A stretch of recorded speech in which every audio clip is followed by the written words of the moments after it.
নমস্কার বন্ধুরা, Tiyasha food house চ্যানেলে নতুন আর একটা রেসিপিতে আবারও সকল বন্ধুদের স্বাগত। আজকে আবারও নতুন একটা রেসিপি নিয়ে চলে এসেছি আর তৈরি করে দেখাবো সোয়াবিন আটা দিয়ে দারুণ একটি রেসিপি। সোয়াবিনের তো অনেক রকমের রেসিপি তৈরি করে খেয়েছেন, কিন্তু আজকের রেসিপিটি একেবারেই আলাদা। আপনারা ভিডিওটি স্কিপ না করে পুরো ভিডিওটি দেখতে থাকুন। তাহলে চলুন বন্ধুরা, এখন মূল রেসিপিতে যাওয়া যাক। প্রথমে একটা মিক্সিং বোলের মধ্যে কিছুটা জল নিয়েছি আর ওই জলের মধ্যে দেব 100 গ্রাম সোয়াবিন। আমি সোয়াবিন 100 গ্রাম নিয়েছি, আপনারা চাইলে সোয়াবিনের পরিমাণটা বেশি করেও দিতে পারেন। তারপরে সোয়াবিন 10 মিনিটের জন্য ভিজিয়ে রাখবো। আপনারা চাইলে গরম জলও দিতে পারেন, তাহলে সয়াবিনগুলো আরও তাড়াতাড়ি ভিজে যাবে। আমি এখানে সাধারণ নর্মাল জলেই সয়াবিনগুলো ভিজিয়ে রাখলাম। তারই মাঝে আমি আরও একটা বোল নিয়েছি আর ওই বোলের মধ্যে আমি দেব এখন আটা। এখানে মেজারিং কাপের 1.5 কাপ আটা আমি অ্যাড করব। আপনারা আজকের রেসিপিটি শুধু আটা অথবা ময়দা মিক্সড করেও করতে পারেন, তবে আমি আজকে শুধু আটা দিয়েই তৈরি করব। তারপরে দেব সামান্য একটু নুন আর দেব হাফ চামচের মতন চিনি। এখন দিলাম 1 টেবিল স্পুনের মতন সাদা তেল। এই সব কিছু একসাথে খুব ভালো করে মিশিয়ে ময়াম দিয়ে নেব। ময়াম যদি ভালো করে দেওয়া হয় তাহলে রেসিপিটাও খুব ভালোভাবে তৈরি হবে। তাহলে বন্ধুরা, আটা ময়াম দিতে দিতে আমি আপনাদের সঙ্গে আরও একটি কথা প্রতিদিনের মতন শেয়ার করছি। এখনও যারা আমার চ্যানেলটিকে সাবস্ক্রাইব করেননি তারা চ্যানেলটিকে সাবস্ক্রাইব করে পাশে থাকা বেল অপশনে ক্লিক করে দেবেন। তাতে আমার পরের সমস্ত রান্নার ভিডিওর আপডেট আপনার ফোনে প্রথমেই পৌঁছে যাবে। আর যারা ভিডিওটি ফেসবুক পেজ থেকে দেখছেন তারা তিয়াশা ফুড হাউস চ্যানেলটিকে ফলো করে দেবেন। কথা বলতে বলতে আটাও ভালো করে ময়াম দেওয়া হয়ে গেছে। আটা যখন ময়াম দেওয়া হয়ে যাবে তখন এরকম মুটমুট করলে যদি ভালোভাবে মুঠো হয়ে যায় তাহলে বুঝে নিতে হবে খুব ভালো করে ময়াম দেওয়া হয়েছে। এইবারে আমি অল্প অল্প জল দিয়ে এটাকে মাখিয়ে নেব।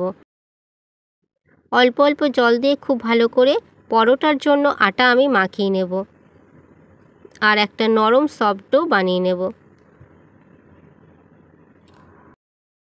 এছাড়া বন্ধুরা, একবারে যদি আমি বেশি জল দিয়ে মাখাই তাহলে মাখানোটা নরম হয়ে যেতে পারে, একদম পাতলাও হয়ে যেতে পারে। সেই জন্য অল্প অল্প জল দিয়ে মাখিয়ে নেব আর ভালোভাবেই একটা ডো বানিয়ে নেব। আরও একটু জলের প্রয়োজন, তার জন্য একটু জল দিলাম আর এবারে আরও খুব ভালো করে মাখিয়ে নিচ্ছি। আর এই দেখুন বন্ধুরা, খুব সুন্দরভাবে একদম নরম সফট করে একটা আটার ডো মাখিয়ে নিয়েছি। এবারে এর থেকে আমি পরোটার জন্য লেচি কেটে নেব। আমি ঠিক মিডিয়াম সাইজ করে লেচি কেটে নিচ্ছি, আপনারা এর থেকে বড় অথবা ছোট সাইজ করেও কেটে নিতে পারেন। পরোটার লেচিগুলো সব কাটা হয়ে গেছে, তারপরে আমি এটাকে ঢেকে এক সাইড করে রেখে দেব। একটা ঢাকনা দিয়ে ঢেকে রাখলাম আর একটা সাইড করে আমি রেখে দিচ্ছি। তারপরেই 10 মিনিট পরে সয়াবিনগুলো দেখে নেব কতটা ভিজেছে। আর বন্ধুরা, এই দেখুন, এই 10 মিনিটের মধ্যে সয়াবিনগুলো কিন্তু খুব সুন্দরভাবে নরম হয়ে গেছে আর ভিজে ফুলেও গেছে। সয়াবিনগুলো খুব ভালো করে আমি ধুয়ে নিয়ে এসেছি আর এবারে একটা মিক্সিং জারের বাটি নেব আর তার মধ্যে সয়াবিনগুলোকে দিয়ে খুব ভালো করে পেস্ট করে নেব। এই মিক্সিং জারের বাটির মধ্যে সয়াবিনগুলো দিয়ে দেব। একবারে সব সয়াবিন পেস্ট করা যাবে না, তার জন্য দুইবারে আমি পেস্ট করে নেব। আর এখন বাটির ঢাকনা বন্ধ করে আমি এটাকে একদম মিহি পেস্ট করে নেব। আর এই দেখুন বন্ধুরা, সয়াবিন পেস্ট হয়ে গেছে, একদম মিহিভাবে পেস্ট করে নিয়েছি।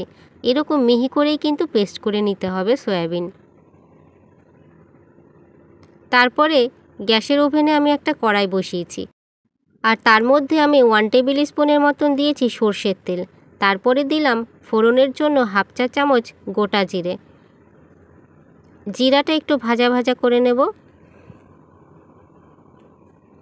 এখন আমি এর মধ্যে দেব হাফ ইঞ্চির মতন আদা আমি গ্রেট করে নিয়েছি। তারপরে দিচ্ছি হাফ চামচের মতন হলুদের গুঁড়ো। আদার কাঁচা গন্ধ ছাড়া পর্যন্ত আদা একটু তেলের মধ্যে নেড়েচেড়ে আমি ভালো করে ভেজে নেব। তারপরে আদা একটু ভাজা হয়ে গেলে এর মধ্যে আমি এখন দেব পেস্ট করে রাখা সয়াবিন। আর সয়াবিন খুব ভালো করে তেলের মধ্যে নাড়াচাড়া করে নেব, এতে সয়াবিনেরও কাঁচা গন্ধ চলে যাবে। আর আমি সয়াবিনের পুর বানিয়ে নেব পরোটার জন্য। এছাড়া বন্ধুরা, আপনারা পরোটা তো অনেক রকমেরই বানিয়ে খেয়েছেন। একদিন সয়াবিনের পরোটা বাড়িতে তৈরি করে খেয়ে থাকবেন, দেখবেন খুবই ভালো লাগছে খেতে, একদম অন্যরকম একটা পরোটা। তারপরে আমি এর মধ্যে দেব পরিমাণ মতন স্বাদ অনুযায়ী নুন। নুন দিয়ে এবারে খুব ভালো করে নাড়াচাড়া করে সয়াবিন আমি রান্না করে নেব। আর সয়াবিন থেকে জলটা পুরো টেনে যাবে, তাহলে সয়াবিনের পুরটা খুব সুন্দরভাবে রেডি হয়ে যাবে। সয়াবিনের মধ্যে এখনও জল জল ভাব রয়েছে, সেটা আপনারা দেখে বুঝতেই পারছেন। সয়াবিন থেকে যখন জলটা পুরোপুরি টেনে নেবে তখন সয়াবিন পুরো ঝুরঝুরে হয়ে যাবে। এখন দিচ্ছি হাফ চা চামচ ধনের গুঁড়ো, আর দেবো আমি হাফ চা চামচ গরম মশলার গুঁড়ো। এই সব কিছু দিয়ে একসাথে খুব ভালো করে নেড়েচেড়ে সয়াবিনের পুর বানিয়ে নেব। এখন আস্তে আস্তে সয়াবিন থেকে সয়াবিনের জলটা টেনে নিচ্ছে। তারপরে আমি ঝালের জন্য দেব লঙ্কা। আমি একদম অল্প করে লঙ্কা দিয়েছি। আপনারা যদি এর থেকে বেশি ঝাল খেতে পছন্দ করেন তাহলে আরও বেশি লঙ্কা দেবেন। তবে বাচ্চাদের কথা মাথায় রেখে লঙ্কার পরিমাণটা আমি একটু কম দিয়েছি। আপনারা এর থেকে আরও বেশি লঙ্কাও দিতে পারেন। তাহলে বন্ধুরা, আপনারা দেখতেই পাচ্ছেন সয়াবিনের পুরটা পুরোপুরি বানানো হয়ে গেছে আর জলটাও টেনে গেছে। এখন আমি এটাকে নামিয়ে রাখব। এরপরে পরোটাগুলো বেলার জন্য বেলনা চাকি নিয়েছি আর একটা পরোটার লেচি নিয়েছি। এবারে এই লেচির ওপরে খানিকটা আটার গুঁড়ো ছিটিয়ে দিলাম আর তারপরে আমি পরোটা বেলে নেব। প্রথমে আমি অল্প করে পরোটা বেলে নিচ্ছি, কারণ এর মধ্যে আমি পরোটার পুর দেব। তার জন্য ছোট সাইজ করে পরোটা বেলে নিচ্ছি আর একটু মোটা করেও বেলে নিচ্ছি। এখন আমি এর মধ্যে সয়াবিনের পুর দিচ্ছি। একটা চামচ দিয়ে কিছুটা সয়াবিনের পুর দিলাম। তারপরে ঠিক এরকমভাবে হাতে নিয়ে ভাঁজ করে দেব। আর মাঝখানটা এরকম ঘুরিয়ে একটু চেপে দেব, তাহলে পুর আর বেরিয়ে যাবে না, ভালোভাবে চেপেও থাকবে। এখন আমি আরও একবার এর ওপরে আটার গুঁড়ো ছিটিয়ে দেব। তারপরে আমি বেলে নেব। আর খুব হালকা করে বেলে নিতে হবে, না হলে ভেতরের থেকে পুর বেরিয়ে যেতে পারে। সেই জন্য হালকা করে আস্তে করে চাপ দিয়ে এই পরোটাগুলো বেলে নিতে হবে, যাতে পুরগুলো বাইরে বেরিয়ে না আসে আর কোণাগুলো ফেটে ফেটেও না যায়। আর এই দেখুন বন্ধুরা, পরোটা খুব সুন্দরভাবে বেলা হচ্ছে, একদম কোণাগুলো ফেটেও যায়নি আর পুরো বেরোয়নি। একটু মোটা করে বেলে নেব পরোটাগুলো। এইভাবে আমি সমস্ত পরোটাগুলো বেলে নেব। আরও একটা পরোটা বেলে আপনাদেরকে দেখিয়ে দিচ্ছি। প্রথমে পরোটা অল্প করে বেলে নেব, তারপরে এই পরোটার মধ্যে কিছু পরিমাণে পুর দেব আর পুর দিয়ে হাতের সাহায্যে ঠিক এরকম ভাঁজ করে নেব। ভাঁজ করে মাঝখানটা একটু চেপে দেব, তাহলে পুরগুলো আর বেরিয়ে যাবে না। এবারে আমি আটার গুঁড়ো দিয়ে আবারও খুব ভালো করে পরোটা বেলে নিচ্ছি। হালকা করে বেলে নিতে হবে, যাতে পুরগুলো বাইরে বেরিয়ে না যায় আর কোণাগুলো ফেটে ফেটে না যায়। এইভাবে সবকটা পরোটা আমি বেলে নেব। পরোটাগুলো ভাজার জন্য গ্যাসের ওভেনে একটা ফ্রাইং প্যান বসিয়েছি। প্রথমে পরোটাগুলোকে আমি সেঁকে নেব। তার জন্য ফ্রাইং প্যানটা যখন হালকা করে গরম হয়ে আসবে তখন একটা পরোটা দিয়ে দিলাম। এবার পরোটা এপিট ওপিট উল্টে পাল্টে ভালো করে দুপিট প্রথমে সেঁকে নেব আর অল্প পরিমাণে তেল দিয়ে আজকের এই পরোটাগুলো ভেজে নেব। তারপরেই তৈরি হয়ে যাবে সয়াবিনের পরোটা। গরম গরম পরিবেশন করলে খুবই ভালো লাগবে খেতে। এখন অল্প পরিমাণে আমি তেল দিলাম। তেল দিয়ে খুব ভালো করে পরোটাগুলোকে লালচে লালচে করে ভেজে নেব। এই পরোটাগুলো আপনারা রাতের ডিনারের জন্য অথবা স্কুল কলেজের এছাড়া অফিসের টিফিনের জন্য আপনারা এই পরোটাগুলো তৈরি করে নিয়ে যেতে পারেন। খেতে তো খুবই ভালো, এছাড়া অনেকক্ষণ পেটও ভরা থাকবে। আর দেখতেই পাচ্ছেন বন্ধুরা, পরোটাগুলো কিন্তু বেশ সুন্দর লাল করে ভেজে নিয়েছি।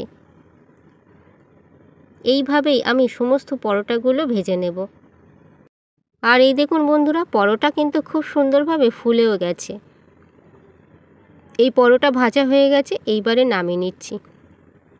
বাকি পরোটাগুলো ঠিক একই রকমভাবে ভেজে নেব। প্রথমে পরোটাগুলো ভালো করে সেঁকে নেব, তারপরে অল্প পরিমাণে তেল দিয়ে পরোটাগুলো লালচে লালচে করে ভেজে নেব। তাহলে বন্ধুরা, আপনারা দেখতেই পেলেন সয়াবিনের পরোটার রেসিপিটা কতটাই সহজ, আর পরোটাগুলো এতটাই নরম আর সফট হয়, অন্যান্য পরোটা থেকে দারুণ লাগে খেতে।